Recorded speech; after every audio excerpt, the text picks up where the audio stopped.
Welcome back to the BTS Happy Hour podcast. I'm your host, Andrea. With me, as always, is Morgan. Hey, what's up? We're alive. We're here. We're We're here. still alive. Yep. I know it's in doubt, right, these days. We're social distancing. We are working from home.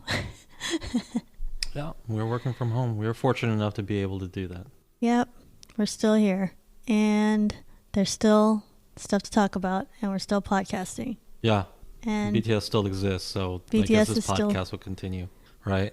BT- K-pop still exists, BTS is still with us. Yeah. They don't have coronavirus. right? And as far as we know, none of the concerts that we have tickets to are canceled. Not yet, but or postponed. Yeah.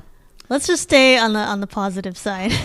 It's not looking Yeah. great right now, but No, I mean it does look. I always thought it could be a serious thing, but it does appear to be a lot more serious than we thought it would be.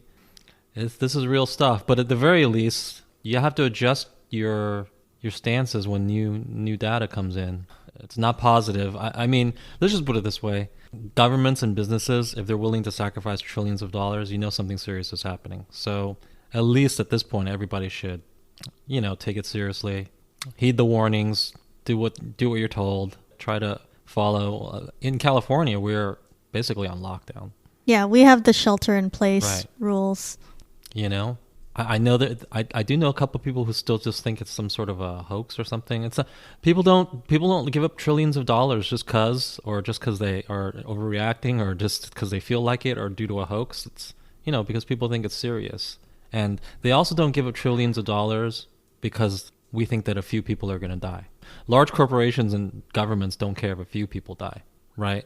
Yeah, I mean it's a big world, it's a big country, Right. and They're it's like a few people die every day. That happens. Obviously, they must think a lot more than that could die if they're willing to spend $1 trillion to solve this. And that's a big number.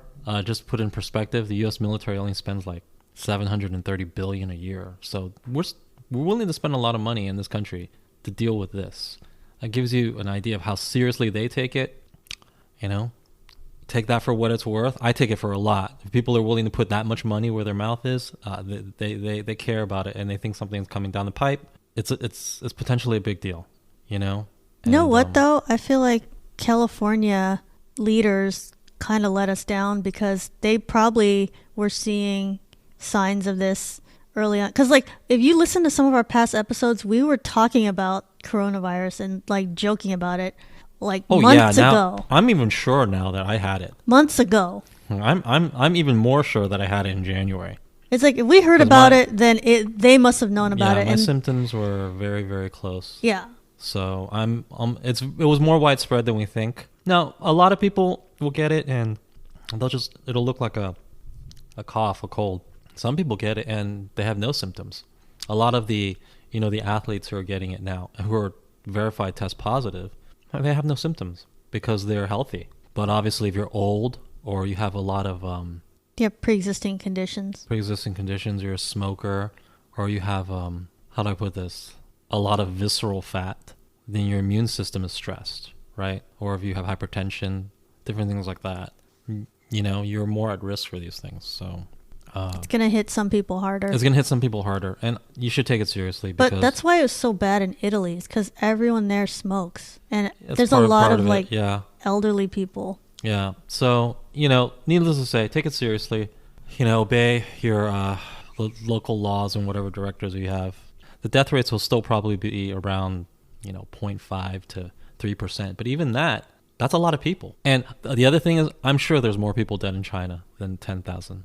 They are totally lying to us. Yeah. And then remember that our government officials are privy to intelligence that tells them the real number. So they know how serious this could be. I'm sure there's probably just 500,000 to 1 million people that are dead there. It's serious. Do what you can. But you personally, if you're healthy and young, you should be fine. But your life will definitely be inconvenienced. And remember that a lot of the things that could be harmful to you are, the corollary effects, right? People panicking, shortages, things like that. Just try to stay inside. Don't interact with people more than you have to. Mm-hmm. You should be okay. But when people start feeling desperate and acting funny, and things can happen, and you don't really want to be caught up in that. On the bright side, the stock market totally tanked. So if you have any free cash at this point, you should probably buy up stock. And if you're scared, just think of it this way, okay? Either stocks, first of all, the stock market always rebounds. Second of all, if it doesn't, in this case, it would mean it's the end of the world. And it's like we've entered Mad Max territory, and basically civilization has ended. In that situation, you won't care how much money you lost in the stock market. It just won't matter to you, right? That type of thing will be irrelevant.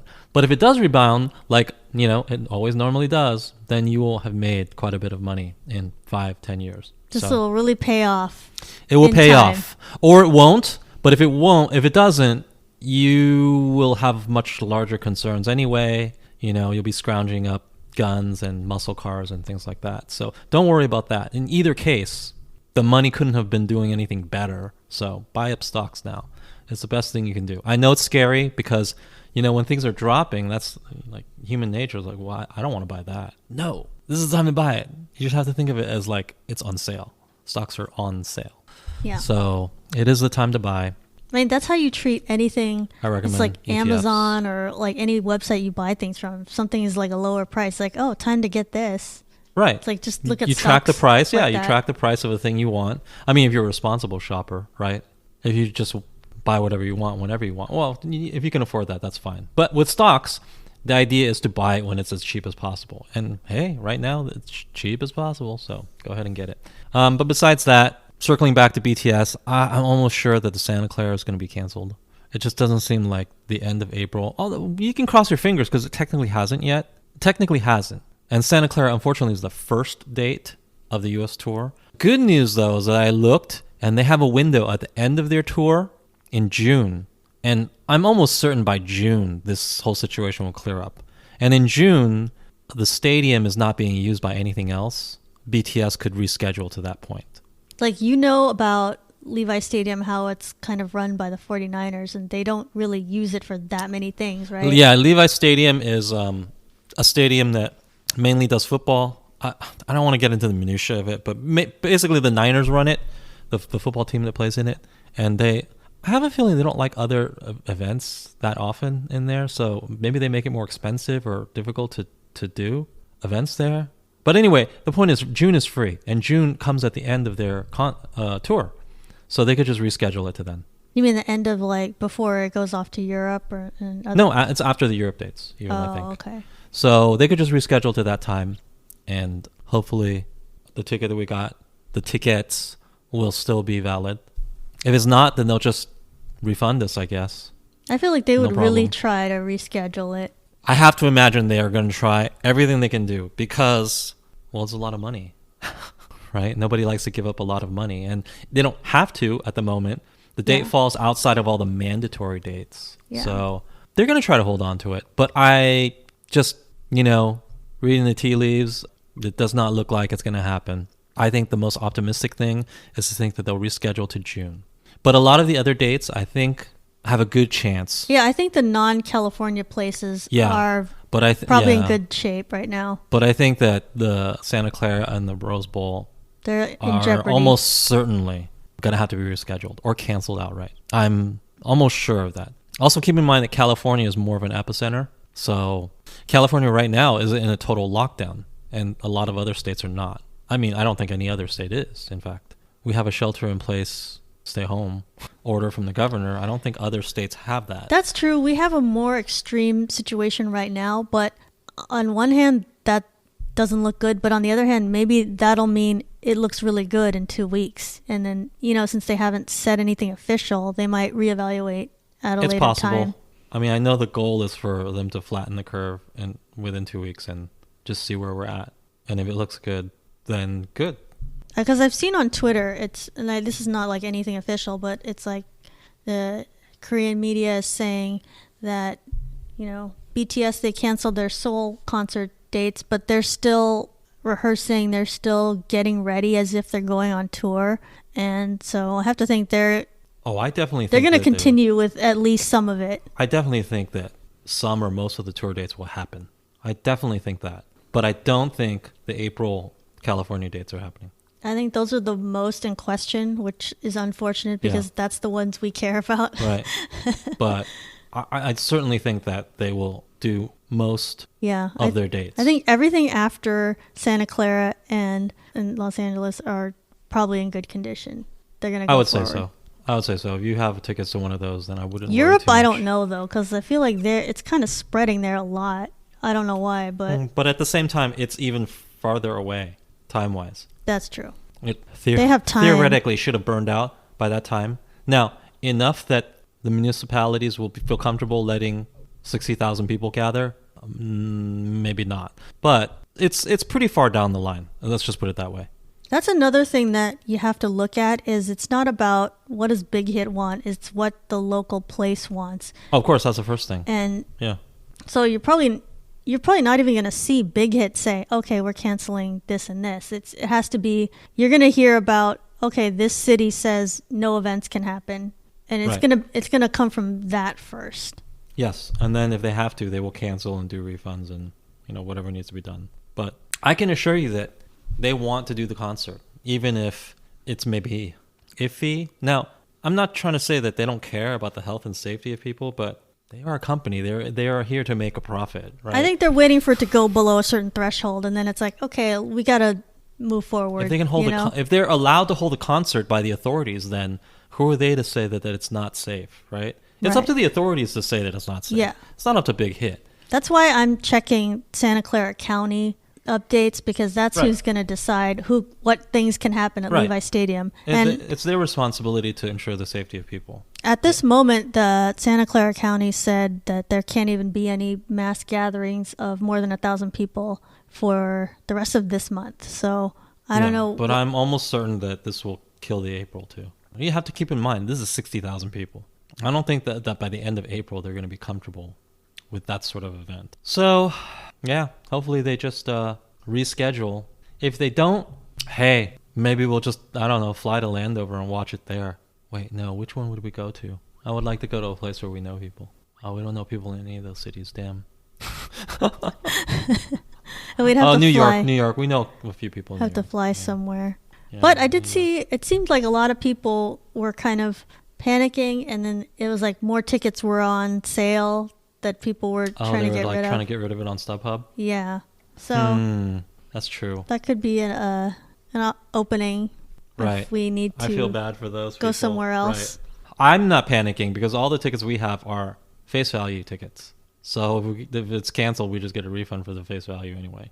But if you bought your tickets on StubHub, I could see you getting panicky. Because they're not going to refund you whatever you paid on StubHub, obviously. Right. You paid a premium to a scalper, so they're not responsible for that. Well, I did see an email from StubHub that they said you could get a refund for the value of the ticket, or you could pick a coupon that's worth 120% of that for some other event. Oh, so I see. I mean, I guess. But the face value of the ticket, though. Yeah. Right. Obviously. Yeah. Because that's what the venue is willing to pay. The money that's pocketed by the scalper or whatever, that's gone. That's in the ether. Right, because that person set the price. Right. So those people are in a tough spot. And for those people, I would recommend you hold on to it. Because unless it's Santa Clara or LA, my bet is that the concert will go off. The dates are far enough into the future. Probably everything in May, that concert you'll be able to see. But I think we will definitely have an answer by April 7th. Of what's happening. Mid-April, they're gonna have to make a hard choice by mid-April. They're gonna have to. They can't just. The choice can't be done the day before. Yeah, obviously. It has to be like yes or no by 2 or 3 weeks before. Right, you're gonna get an answer at the very least. So. But I do think California making everybody stay at home is gonna really decrease all the numbers. So maybe that'll be good for us. Just the fact that they're reacting really. Yeah. Harsh right now. We just have to get through the next 1 or 2 weeks. Right. And we're prepared. We have plenty of food, plenty of everything. I watch a lot of nut jobs on YouTube, so they told me to prepare long before this. And so I did. Even while I thought that maybe, no, it's not going to be that serious. But then I thought, well, I mean, it doesn't hurt anything.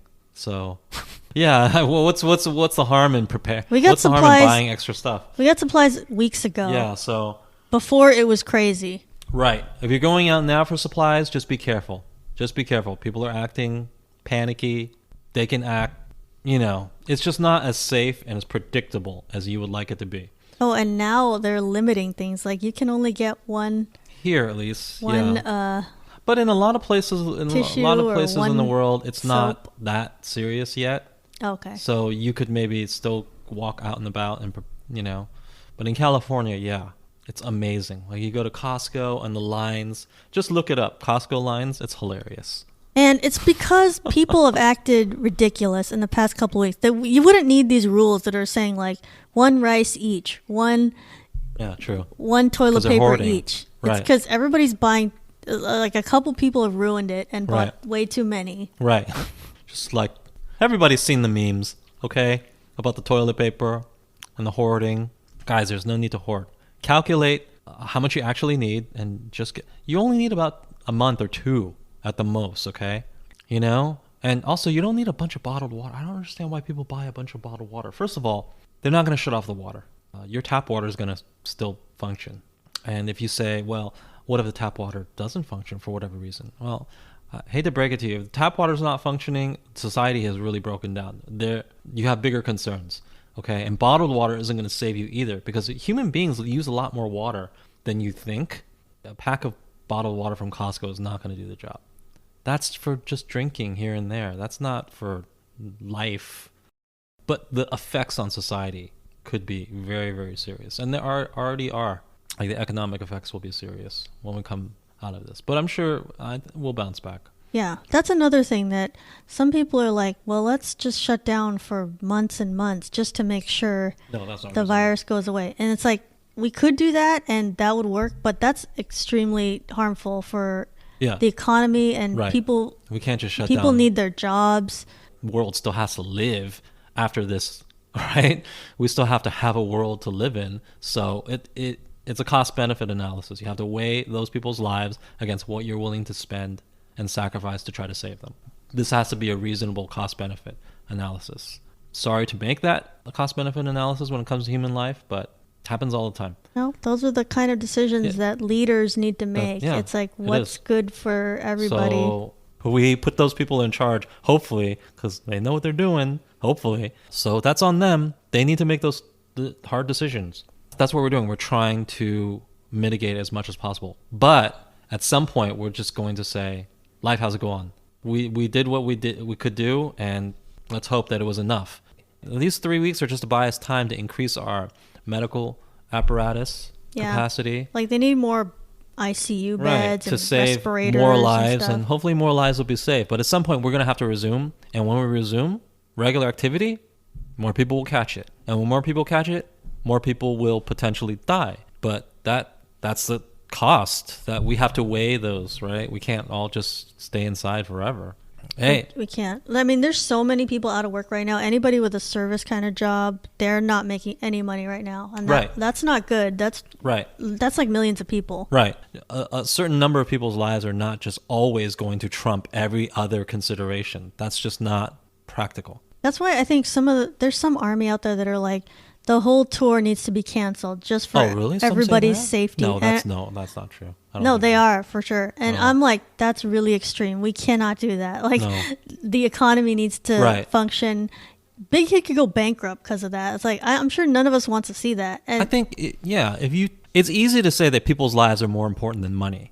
But, there are different models out there where it's like, okay, let's shelter everybody and limit the exposure and then slow down the spread. And then there's other countries that are like, let's expose more people and then just go with it. And, the people that are exposed will get immunity. And then, and the people who die. Yeah, there's some countries that are doing it that way. And it's like, either way is valid. It just depends what, your leaders decide. I wouldn't say that way is callous necessarily. It's not like the people who chose that way. I think Denmark they're choosing just herd immunity. I don't think that's callous necessarily. They're just doing it faster. They're just going through the whole cycle faster. Exactly. And then they're just, maybe it'll turn out to be a disaster. We don't know. Let's just, in a year, we'll find out. We've got some 2019 numbers that show the net profits of Big Hit, SM, JYP, and YG all compared to each other and look pretty interesting. Yeah, two of them lost money. And these are the big four right now, so that's why this post was looking at those four. I guess I'll just Two of go, them lost money. yeah. They gave a lot of numbers here, and it was like, here's the sales, here's the profits. Mm-hmm. But at the end of the day, it was just Big Hit and JYP with a profit, and SM and YG both lost money. Right. I didn't know, I thought SM was doing okay, or at least, in the black, but I guess not. It says here they're negative $14 million deficit for 2019. Well, it's complicated. Not all. I mean, to most people, you would think that this being a successful business means making money, right? And making more money means you're more successful. And in general, this would be true, but it's not always that important because a lot of these, they're publicly held companies, right? So a lot of these, their main goal is to maintain the price of their stock. It's not necessarily to turn a profit. Like for instance, even currently, Uber is a successful company. Well, the opinion on this is sort of changing, but for a long time they were considered a successful company, right? Uber's never made money. Right. Uber's lost money every They single. don't make but money. They sold their stock their stock at a very high price. People made money on the stock. They were considered successful, and they kept grabbing market share in a market that people figured they projected at some point would be worth X amount of money. So the fact that they lost money does not mean that they're failing or anything. It's not the world is ending, and it could also just be, well, this year they decided to spend a lot on promotions and things like that. Yeah, this person who posted this seems to think that some of that is due to Right. NCT and Super M Right. promotional costs. And they're growing their company. They're trying to get a lot of market share. And if that, insofar as that's successful, then it's successful. Their bottom line isn't as important. And so I don't think SM had an unsuccessful year. I think YG had an unsuccessful year. Do you think SM maybe had like a building year? SM spends a lot of money and they make a lot of money. It's one of those, right? Okay. So let's bring it back to an analogy with American companies. Apple makes a lot of money, and they bank a gigantic reserve of just cash. Anyway, the point is they're in the black by quite a bit every single year. They have gigantic profits and they don't spend too much. Conversely, Amazon makes a ton of money and also spends a ton of money. Right. Reinvesting in the infrastructure and this and buying companies here and there. Not just here, there, and everywhere. They spend a lot of money. So that's the point. I think only recently were they in the black did they make money. Right? They were spending money constantly. Now, they weren't just spending it on, like strippers or something. They were spending on growing their business, growing it, expanding it, getting more market share, things like that, of course. But both are very successful companies. Both are the largest and the fourth largest or third largest companies in the world by market cap, right?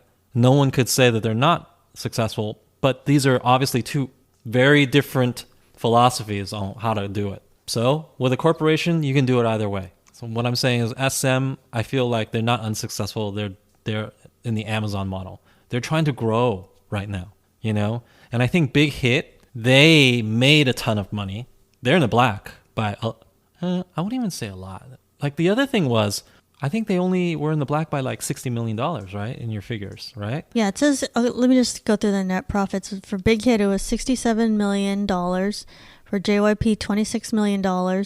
SM, deficit of $14 million. And YG, a deficit of $21 million. Okay, well, not to sound like a privileged American or anything, but like $60 million is not that much money. It's like maybe what a sports team makes or something.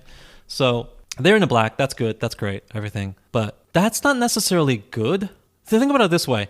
When you want your company to be a valued company, what you want is for your stature to grow up, for your stock price to go up, for money, for capital to flow in. And to do that, there's a lot of different ways to do it. But being in the black by quite a bit is one way to do it. But there are a lot of investors who would look at that positive bottom line and think, well, okay, but what are you doing with that cash? Where's that cash going? Like, what is it doing for anybody? If you're distributing back to us as dividends, maybe I'd be happy with that.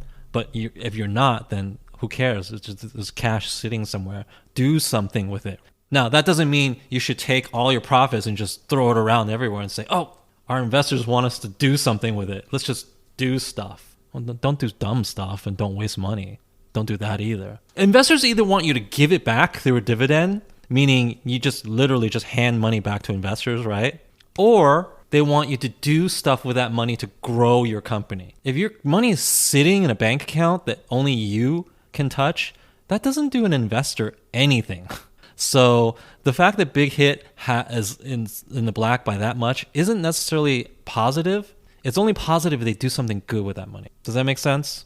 To grow the company. It's not positive if they just have a bank account with a bunch of money in it. So I think if you look at that, it's a lot of that $67 million that's a lot of profit that BTS made, and probably you take away obviously promotion from BTS and TXT, whatever that costs. Right. Remember we talked about their company meeting, and they talked about all these like big plans that they had. So I think they're looking to really expand.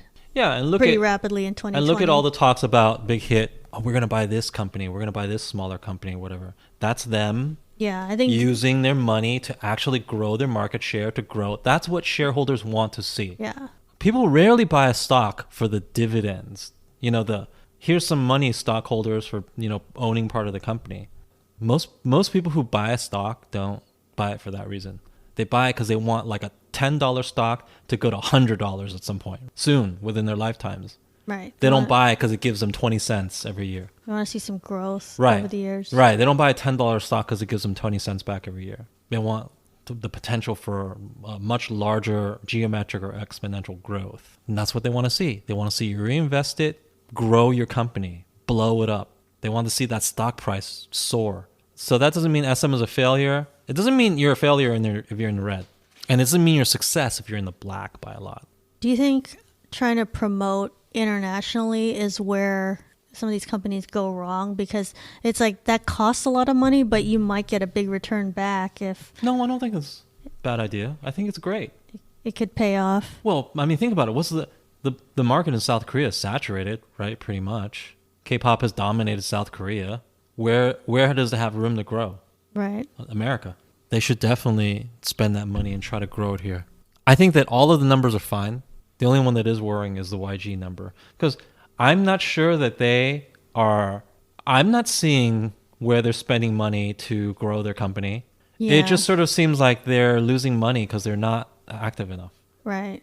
Where is this money? It feels like the things they could be doing aren't super expensive things. So it's like, why don't they just do it? Like buying more songs and songwriters and producers.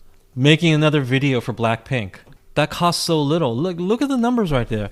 They lost, what is it, like, how much did they lose? $20 million? Yeah, they're a deficit of $21 million. Oh, another million. Videos only like what, $1 million, $2 million? Yeah. Maybe not even that. Maybe only $1 million. Videos are not as expensive as they used to be, And I have a feeling that K-pop companies are even better at making good videos for a smaller amount of cash. Yeah, I'm sure they have access to really good, programmers and directors. And how much does a video cost? How much does a song cost? I bet buying a song from a songwriter only costs, I have no idea, but it can't cost more than like $50,000, right? $100,000. Let's just say $100,000, okay? Right. And I think even that is pushing it, because usually I'm guessing that you don't have to give that much upfront to a songwriter. Because they don't know if it's going to be a big and then they song just get or not. a certain percentage of the residuals, right? That's the typical way it's done. It doesn't cost that much at all. And as far as Blackpink goes, well, does it cost money to have them go into they have plenty of time. They clearly have plenty of time to do the video, to record the song. They're just not well run. So you can't say that same thing about SM. You can't say that same thing about Big Hit. With YG losing money, that's a concern. With SM losing money, it's not. Look at SM. Like, they made a lot of money, but they spent a lot of money. That's a big difference than you didn't spend that much money, but you lost a lot of money. That's a much different situation. Yeah, and SM has a lot of groups that are active right now. So it could be just, 2019 wasn't an optimal... Or maybe they sank more investment into growing it in different markets, into developing things. Making a lot of money and spending a lot of money is much different than not spending that much money and losing a ton of money. That's a much different picture. and that's sort of the picture that But maybe that's YG is in. maybe that's why YG is starting this new girl group, because they think, well, maybe the way forward is just to have like a big rookie group make a splash, and Maybe. do that. But I mean, the group has to be like amazing. I know like ITZY and TXT, they make it look really easy to just be like I think huge that's dumb. up front. But no, I don't think that's it. I think maybe they've been developing it for a while. So maybe they're just thinking, well, we've been developing them, we just got to release them, right? But they're just not active enough, and they're not doing enough with their properties. I don't think they think that it's got to be a new splash or anything. It's hard to say what they're thinking. Yeah, I'm trying to figure out their strategy here. And if they've been developing a group for a long time, but it's not optimal to release it, I have no doubt that plenty of K-pop companies have just let groups die on the vine. They've just said, well, you're never coming out. Lots of groups have died that way. Right. So I bet they have no problem doing that, actually. So I don't know what their rationale is for releasing them, but I don't agree with it. Blackpink isn't doing anything. Somi isn't doing. Remember, they have Somi, right? So what are you doing with her? I forgot about that. What are you doing with her? She is a big name. She's popular. So why not do something with her? She's in the contract. You may as well use her. I don't get it. Really, I don't get it. Unless they lost faith in those properties and those people? I don't see why they would.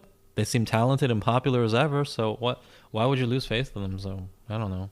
Well, I've been seeing a lot of winner notifications lately, so I think they're on track to release their album. Yeah, be something. But then they have to release their album. That's the thing. They have to. So that's a different situation a little bit, because they have to go enlistment soon. Right. So if they don't release it now, coronavirus or no, YG shenanigans or no, if they don't release it now, they will never release it. Right. Or, I mean, they could wait 2 years, but obviously that's not, feasible.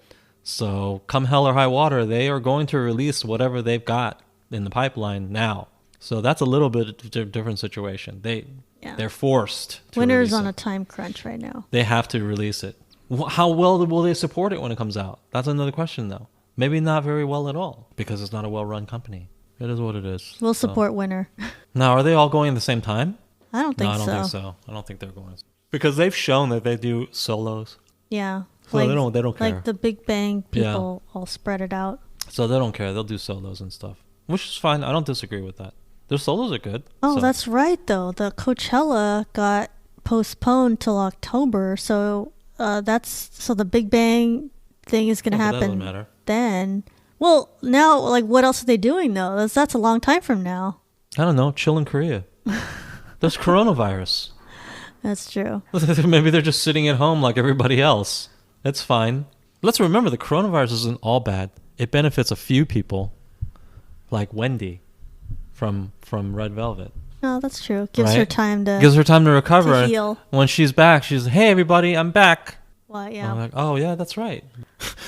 Well, everyone was distracted. Everything was on pause anyway, right? So So she could recover while people were on pause. That's good, right? So at least maybe there's one person in the world that it does benefit. You can look at the silver lining.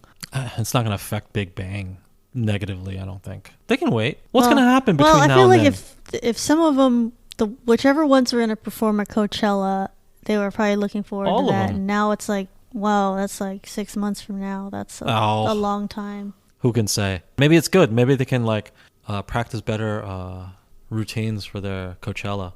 Right. Maybe they can do something new and fresh. I wonder if they were going to do any new songs, or were they maybe. Were they going to do just some of their like greatest hits? I would recommend they do the greatest hits, because remember, this audience has never seen them at all. So just do your best stuff. Yeah. This well, audience I has was just never seen thinking, them since all. it's so long from now, maybe they should release an album before that, and then perform a couple of songs from that. Yeah, who knows? It should be good, though. I don't think it will hurt them at all. Talking about the net profits of all the big four companies leads me to an article about Big Hit, where it was talking about how they're preparing for an IPO, but now coronavirus is affecting what's going to happen with that. So they were going to go public this year, is what it says, but No, they're not. yeah, I don't know if that's not something you say the date that it's going to happen. You only say it like right before, right? Mm-hmm. But No. You don't say it right before, but they've delayed it. Is basically what you're saying, right? Yeah, their value was really high before coronavirus started, and now they're thinking maybe it won't be that high if they try to go public Right. at this moment, which so it's not a good time to do it. Yeah, And maybe smart. so they're gonna wait a little bit longer till this plays out, the virus situation. And they canceled the 4 concerts in Seoul, and they're still scheduled at this moment to go on tour in the US starting in April, but this could also be canceled due to the virus. And if the tour is canceled, it would cause financial damage to Big Hit because the concerts are a huge source of their income for the company, and so then people would not want to buy their stock in that initial public offering. So they're hoping that this situation gets settled pretty soon. Yeah, it's a tough position for them because with the enlistment and stuff, it will affect this IPO. You know, I mean, Big Hit is basically just BTS, so they would like to have opened this IPO at the height of BTS, obviously, but they'll be fine either way. The company has gotten to such a stature that they'll be fine. This is not any sort of doomsday or anything like that. This is sort of just the minutia of business.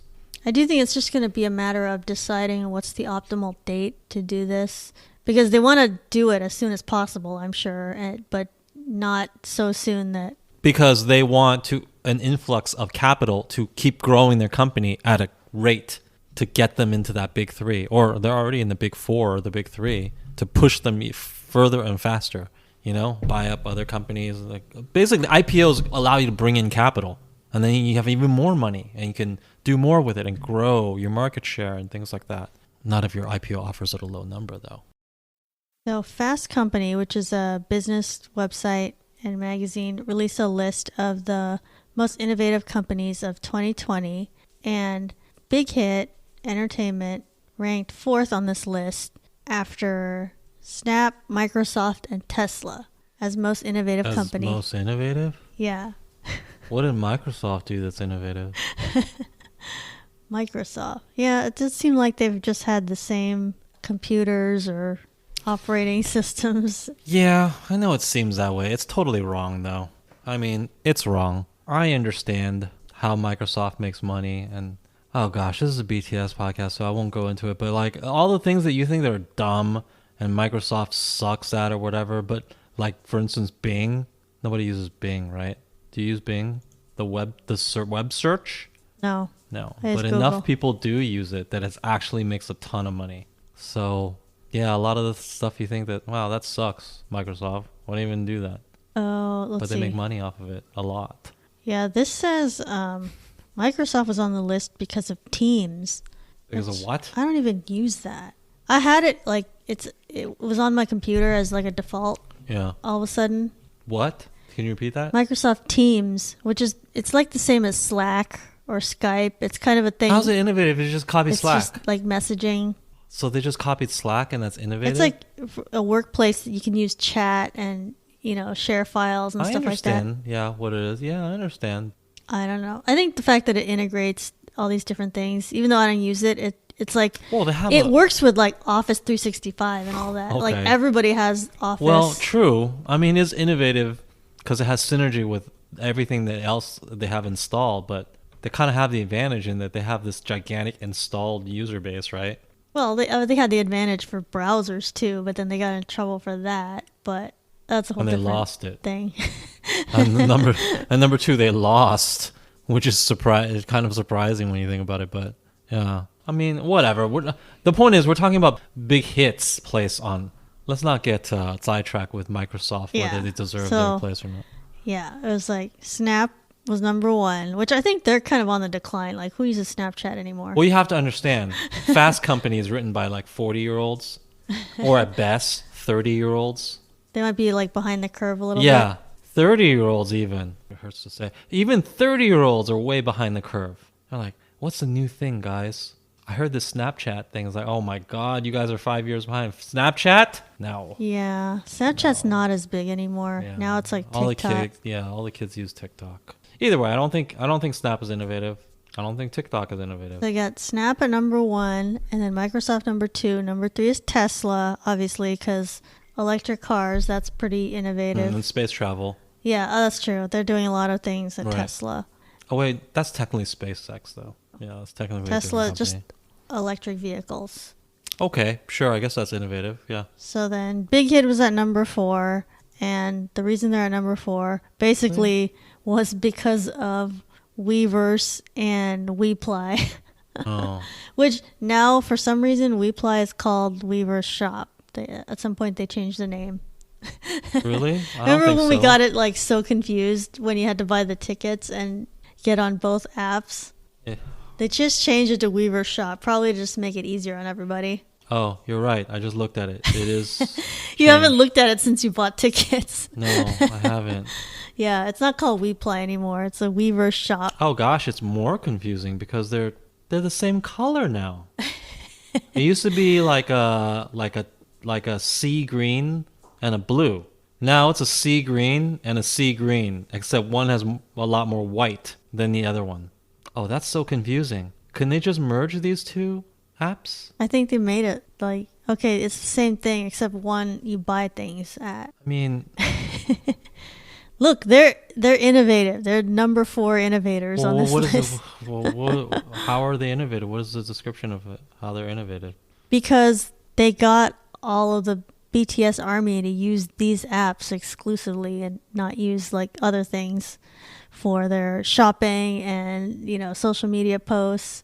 I mean, although they still use other ones, but it's like they got a lot of people congregated in one area. Okay. Is basically, I guess I can buy that, sort of. What they're doing. They're getting a lot of money through that. So I can see why. I guess in a business website, that's what's innovative, is what makes a lot of money. And it's getting all these people on Weverse and Weverse Shop. And then it's like you have to use the Weverse Shop to get the army membership and all this different merch and all this other stuff. So that's a lot of money. Yeah. I mean, you have a dedicated fan base and you make them jump through hoops and install stuff and buy stuff. That's smart. I don't know that it's so innovative. I mean, that's not like some sort of rocket science secret that other companies have not figured out. But hey, they did it. Other super popular pop music acts didn't do the same thing, right? Yeah, and you'd think, okay, they created... In that sense that they did more than the other ones did. They made Weverse, and that's just... It's basically like a separate social media area for just that band. And you think, oh, that's so easy, just make one. But, you know, other artists have tried that, and it didn't work. Like, I remember Taylor Swift had an app. Oh, really? Did she? I think it was called terrible. It was called like Swift Life or something, and it was for fans, and you could just, you know, post all this stuff, and then you could like get points by doing different things. Right. And it was around for a little while, and then I noticed it like went away. So obviously it didn't work out. So, and that's Taylor Swift. Like, she's one of the biggest artists there is, and she couldn't really sustain. Well, BTS has a more rabid fan base at the moment. Yeah. So I think it is impressive that they created it and it actually worked. I'm not going to say I agree that it's innovative, because this is, you know, leveraging rabid fan base to make them buy more stuff, pay more monthly fees for stuff. It's not like, okay, that's everyone's trying to do that. BTS is more successful because their fan base is more rabid. Yeah. And they're more dedicated. Well, let's not use the word rabid. They're more dedicated. They're more committed than other fan bases. So it's more successful. But as far as innovation, it's not a new idea. Innovation implies like, wow, this is a new idea. Nobody's ever thought of this idea before. People have thought of this idea. You guys are just better at executing it. BTS, if they want to sell, here's the DVD of the last concert at wherever, and they will sell it on Weverse Shop. Right. It's like Taylor Swift will do the same thing. It's just the DVD will not be on a website that she runs. It'll just be, you know, it's just available wherever at different places. Right. So is it innovative? No, probably not. But you know what? It's smart for Fast Company to say it's innovative, because you know what they get to do? They get to put BTS in their article headline. Yeah, that's true. Which will get a click. And you know what? That's the goal of Fast Company. Right? The goal is not for them to accurately represent what was actually innovative in the year 2020, or 2019. The goal is they're a media company, they're a magazine. They want to get clicks. That's true. That is a lot of... You put BTS and you probably get more clicks, right? That's a lot of the reason behind, here's a top whatever list. Yeah, here's a top whatever. Or here's the most attractive people in 2020, and it happens to be all the people who are in big movies and who people want to read about. Like, are they really the most attractive people? No. The most attractive people were all probably like models or something like that, right? People we don't know the names of. Right. If you were using science or something to measure like their golden ratios and crap like that, right? But that's not your goal, to have an accurate list. Your goal is to get attention and clicks and make your article viral, right? And put a lot of big names in it. Right. So you That's succeeded. They didn't have like a group of scholars. Yeah. So that are yeah, like, I'm not let's gonna calculate. Right. I'm not gonna quibble with it so much. I'm not gonna complain because I know what they're looking to do. It makes sense. I know what people want to read. That also makes sense. It's not on many fronts. It's not necessarily the most accurate thing. That's fine. That's not what anybody is looking to do. You know, this is not some scholarly endeavor, right? Yeah. It's not like some peer-reviewed study that you're doing. Study. Yeah. So it's not one of the most innovative things, but kudos to you guys for trying to add BTS to an article about business. You succeeded, and you probably got way more clicks because of it. Yeah. Right? Like, There's probably a bunch of BTS fans who clicked on this. I would love to see how BTS is more innovative and Big Hit is more innovative. Millions of clicks came from all of these people who have no interest in, fast they're a business publication. business website, yeah. Right. So I haven't read an article on Fast Company in years, but of course I clicked Right. on this one. I read quite a few on there, but that's neither here nor there. But you got what you wanted. You got lots of clicks on it, right? Where they come from, who cares? But you got them. They came from all the BTS fans. I see right through it. This is just the way. This is the way it is, and I don't begrudge it either. It's business. It's life. It's media. It's just the way it is now. So I'm not gonna like jump on the table and say this is not accurate. I don't think Big Hit is that innovative. I also don't think Microsoft is that innovative. I also don't think Tesla is that. It sounds like a pretty lazy article. It's hard to be very innovative though. Yeah. Like, what is I bet you if they made an accurate article, it would have like some obscure biotech company. Like if a person spent a year researching the real most innovative companies of the past year, it would have a bunch of companies that are so obscure but really did innovative. Not just, well, we're Microsoft and we added Slack. Right? Our version of Slack. But there was a big Microsoft meeting, a company meeting, and they said, "What's the feature that we should steal from another company, What should guys?" we do this year? It's like, what good feature does another company do that we need to steal and put into Office? And then somebody raised their hand and said, "How about Slack?" And then they said, "Yeah, that sounds like a great idea. Let's add Slack." And then it was done. That's not innovation, guys. Come on. And a Big Hit, they were thinking, how can we extract more money out of our fans? Well, let's make them sign up to something. Like sign up to some app and then do what? And pay a fee? Okay, let's do it. That's all they did. I'm like, well, what kind of perks can we give them? It's like, they can get first crack at buying tickets. Done. Yeah. And everybody bought it, me included. It worked. It worked. Like, well, what other stuff can we offer them? They can post pictures and stuff. Okay, great. Wonderful. That's all that happens. Every time I open my phone, the push notification just says like some so-and-so posted a thing. I never open it. But it's usually just pictures or comments or something. And I think half of the time they're probably in Korean. I don't even know what they're saying. But, Innovative. No, it's not innovative. Oh, you know what the most innovative things are? Is all the companies that are making plant-based meats. Like, that's innovation. That is innovation. And it could change the world.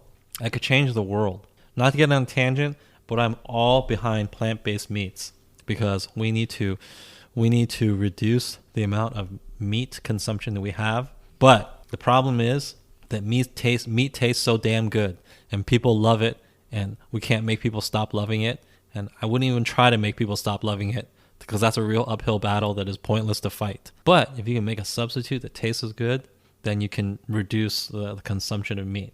Yeah. For many reasons, it's a good idea. That's how they're going to do it, is to just make it taste exactly the same. For many reasons. That's going to be the only way. Environmental impact, humane treatment of animals, all of those things. Whatever just your a growing population. Yeah, whatever your angle is for why this is important, it is important. I think most people can agree it is important. Try to reduce the consumption of meat. But just shaming people or nagging them into reducing their consumption, that's not going to work. That's not going to work, especially when consider like a large population from the developing world or something. These tactics are not going to work on them. Yeah, they're we can't even get by. You're telling us you're telling us to not eat meat even though it tastes good because moral reasons. They're not going to care. There's some first world person telling them not to eat something that's super tasty for whatever moral reasons. They're just going to tell you to F off. And I don't blame them. They really should. But if you can provide them an economical, tasty alternative that is both cheaper and just as tasty, hey, that solves the problem, correct? That's how you solve a problem. Then you don't have to persuade anybody. No. Then it's just like, well, it's the same thing. It's the same thing, and it's cheaper. Your mouth cannot tell the difference. Yeah. That's how you solve the actual problem. So those people are innovative and actually pushing to change the world because that switch needs to happen at some point. And that is new. That is new for sure. Growing meat in a culture, that's new. Creating a meat substitute out of, well, no, that's not new. But creating a meat substitute out of plant-based stuff that really, really does taste like meat, that is pretty new. I've had all the meat substitutes, like Impossible and all that. Beyond Meat. It's close. It's not exact. It's not exactly it. And they can only do ground beef. You're right. They can't do like a cut of meat. Right. So they haven't gotten to that, but baby steps. They're on their way. I'm glad Big Hit got some recognition. I don't know if they're that innovative, but good for them. They're not. But as I said, it's not important because it's just an article to get clicks. It's fine. I don't care. In real estate news, I see that RM has bought a $4 million apartment in the Hunnam the Hill area in Seoul. And this is the same place where everyone lives. Yeah, where a lot of people live, and it's very exclusive, and it's where a lot of celebrities live, and it's where the BTS dorm is also located. Mm-hmm. He has his own apartment, and the dorm is there, and there you go. And it says he didn't have a mortgage, so he just paid it all. Well, yeah, it's not that much, right? $4 million. I guess if you have $4 million, you might as well. Why would you want to pay interest? Pay for it. Right. I don't know how their taxes work, but maybe it's like not really a benefit to have a mortgage then. Yeah, who knows? Did they show any pictures of the apartment? I mean, these apartments are not that big. It is 3,060 square feet. Oh, wow. Okay. That isn't huge. No.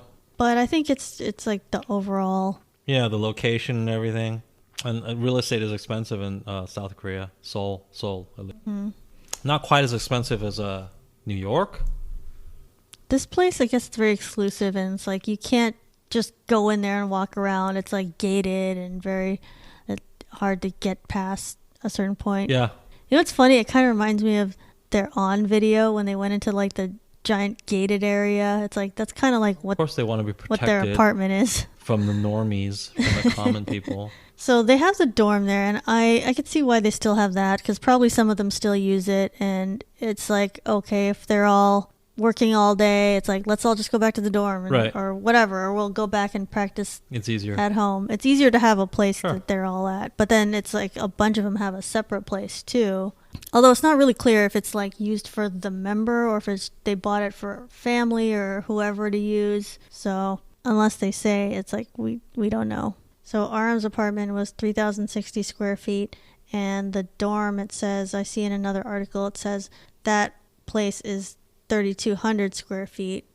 And this location, you have a lot of amenities like pool and parks and all this other stuff, and much better security is at this place. Yeah, they've always lived there, so it has it has celebrity security. And I thought it was interesting that, so they have the dorm there, and RM now just bought his own place there too, but Jin also has his own place at this same complex. And I found another article that said Sugar bought an apartment, but at a totally different place called the UN Village, and which is another place that is where a lot of celebrities live and famous people. And Jungkook and J-Hope both have apartments at a place called Trimage Apartments, which is another like rich person area where a bunch of other celebrities live. So it's like a lot of them have a separate place somewhere else, but I didn't see anything about V or Jimin having their own place. So I guess they just live at the dorm, or it's just unknown if they had bought their own place. I'm guessing it's unknown. Yeah, I mean, it's like you don't release everybody's information. Yeah. It's like just certain things get out. So I just thought that was interesting that they all have these different places. And none of them is like a standalone house. I guess it's just normal to have an apartment in Seoul if that's where you're going to live. Well, I mean, Seoul is a densely popular area like New York. You don't have like a single family house. Oh, it's like that dense? Oh, yeah, it's very dense. Most big cities in Asia are that dense. Most cities in Asia, I think big cities resemble New York more than most American cities. But they don't have like, do they have a lot of high rises? Maybe they don't have buildings that are tall as New York, but you don't have suburbs where everybody has a single family home. You have to have an apartment of some sort, or a condo, or you own an apartment. So it's closer to New York than not. Whereas in America, New York is sort of the exception. I think most Americans live in a single family home. I think, yeah. Mm-hmm. Whereas I'm not going to say most Asians live in a single family home or don't. I'm not sure. But in the big cities, certainly they don't. You got to live in an apartment of some sort. And that doesn't mean you rent necessarily. Maybe you buy it, but you share walls with people and it's a big building. That's what I mean. So yeah, that's the way it is. Even if you're rich, but just like New York, even if you're rich in New York, you share walls with people. Well, not all. Some of people are so rich that you don't have to share walls, but you share a building, Yeah. right? You still share a building with people. Somebody lives in the floors beneath you often, even if you're super, super rich. And that's the way it is in a big city like Seoul too. And real estate is expensive as well. Regular Americans not used to that because they're used to single family home living in the suburbs. And I just think it's interesting how they pick places where it's basically like an enclosed little community itself, and it just has like all these other celebrities that live there, or CEOs and people, and it's like kind of its own little community inside. And I would think that, I mean, of course they need privacy, but at the same time, it's like that could also hide, like, okay, if you're dating somebody and they live in there too, it's like, well, no one's ever gonna know. It's like Right. everybody, all these, celebrities have their That'll make it more apartments convenient. in there. So I don't know if that's, and it's like Is that part of it? a lot of these Maybe. people are K-pop people that live within Yeah. these communities. So that's pretty convenient if you're trying to date someone and not get caught and not get paparazzi. But at the same time, it sucks because you don't get a lot of space of your own. You don't get your own space. You're kind of living in an apartment complex. Yeah. Even if you're super rich, you still live in an apartment, like a dorm kind of situation. I mean, that's not fair. I mean, it's nice apartments. But like if you're super rich in America, you can have a complex. You can have your own land, you know. You don't have to brush up against anybody else. You'd have much more than 3,000 square feet. Yeah, you'd have 20,000 square feet. And also in Asia, like we've covered this before, they have different standards when it comes to population density and what they're used to and what luxurious living looks like. So they'll pay $4 million for an apartment. Hey, people in New York pay that. They pay more. You pay like $20 million for an apartment, and you still maybe you don't share walls with people, but you go downstairs and you're just on a New York street. Anything goes at that point. There's homeless people there. There's whoever there. There's the outside Yeah, world. it's, you have no control over that.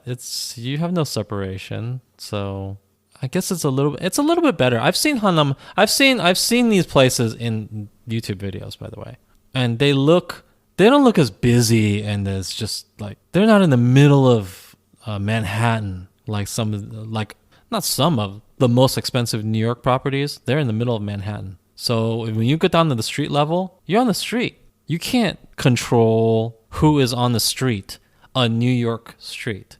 It's anybody. Now you probably like emerge in a car with darkened windows and all that, but your separation from common people is not as much as you might think that $20 to $100 million would buy. In most cases, if you buy a home that's $20 to $100 million, you expect like quite a bit of separation from common people, right? Right. But in New York, you don't get it. You don't get it. You don't. You get a nice place that's really high up with a lot more amenities and space than other people get, but separation, not so much, because you still have to come out unless you're going to live there forever. But you're not. You're going to come out, so you have to walk amongst the normal people. But I've watched YouTube videos about these like super exclusive Korean places, and they seem to have a good amount of space. It's not, how do I describe it? Their areas seem a little bit, it's still Seoul, but it's a little bit removed from the hustle and bustle of the middle of the city. Like I could have sworn I saw like a body of water in between these areas and the middle part of Seoul. Yeah. Whereas when you talk about Manhattan, the the expensive apartments are right. There's no separation of water or anything like that. That's what I observed. Yeah, it seems like they have a lot of like open park area and like forests. So it's a little bit better for them, I think. You buy a little bit more privacy. Obviously, theoretically, you could buy a lot more privacy by moving even farther away, but due to their work constraints, of course, they can't move super far away. You can't have a long commute. No, especially since, as I understand, it's so much of the infrastructure, the economy of what happens. It's near Seoul, right? If you're a K-pop star, you can't just move to Canada. I mean, wait, that's an extreme. But you can't even move to the countryside in Korea because you have to be close to your work, which is Seoul. And we've established that these K-pop stars work like 14 hours a day, so they can't really be living far away. They have to live near Seoul. But it's a nice area. I've looked at it. Yeah, definitely check out those videos on YouTube where it's like, here's a tour of Hunnam the Hill. Thank you to our guest, Morgan. You can find BTS Happy Hour on Apple Podcasts, Spotify, Google Play, Stitcher, Podbean, Castbox, iHeartRadio, and YouTube.